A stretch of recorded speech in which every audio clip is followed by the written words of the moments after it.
Hi, my name is Rabbi Yosef Tropper, and I thank you so much for joining. This is Parshas Seitzei, and the title is Long Life. In this week's Parsha, we find one of the only two mitzvahs where the Torah says explicitly that one who does it and fulfills it will be granted a long life. The first mitzvah is found in Aseret Dibros, which is Kabed Esayicha V'Asimecha, one who honors his father and mother will be granted a long life. And in our Parsha, Parshas Seitzei, we find the mitzvah of Shiluach HaKain, sending away the mother bird, where the Torah explicitly says that one who does this will get a long life.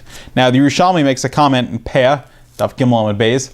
The Yerushalmi says that we find that the most chamor, the strictest and hardest mitzvah has a promise of long life, which is Kibud Av V'Em, and we find that the Kal Shebakalos, the easiest of all mitzvahs, has a promise of long life. And this is a very interesting comment of the Yerushalmi. There seems not to be too much of a connection between honoring one's father and mother and the mitzvah in our parsha of Shiluach HaKain. It's very hard to understand what the connection is. Before we try to answer that question of what the connection is, let's first explain the rights that we have to even look at. The Gemara tells us, the Mishnah actually in Brachos, Daf Lamed Gimel Amud Beis, says that one is not allowed to explain the mitzvah of Shiluach HaKain and try to give reasons for it. It says that if someone says that Hashem told us to send away the mother bird in order to have mercy, oh look, Hashem has mercy on the mother bird, we tell him to be quiet. Now, this is problematic to understand because the Midrashim give reasons and they explain that it is trying to teach us lessons about having mercy and caring. So how could the Mishnah tell us that we're not allowed to give explanations? And the answer is what Rashi there says, and the Ramban says this right in our Parsha as well, and many other Rishonim and Achronim all bring this down, and that is that it's only in Tefillah that one is not allowed to say that statement. When someone's davening, one is not allowed to say that because then he's making it a definitive thing. And we're supposed to do all the mitzvahs because Hashem told us to do it. However, in trying to learn a lesson, of course we're supposed to learn a lesson. Meaning, we're not supposed to, in Tefillah, we're not supposed to try to extrapolate and say things in a definitive way that this is the reason, because we don't understand Hashem's wisdom. But in practical life, when we look at the Parsha, we have to learn a lesson from it. And that's, of course, what we're trying to do. So what is the lesson? What is the connection? I heard a pshat once in the name of Rav Yaakov Weinberg, Zecher Tzaddik L'Bracha, the Rosh Yeshiva of Ner Yisrael. After his father-in-law passed away, after Rav Ruderman passed away, he took over.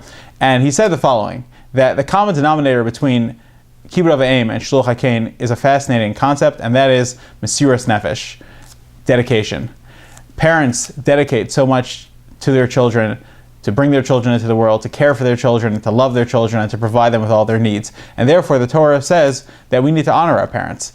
In recognition, the Torah celebrates and recognizes that dedication. And that's one mitzvah that when a child follows that mitzvah, he gets long life because he's appreciating the dedication that was put in.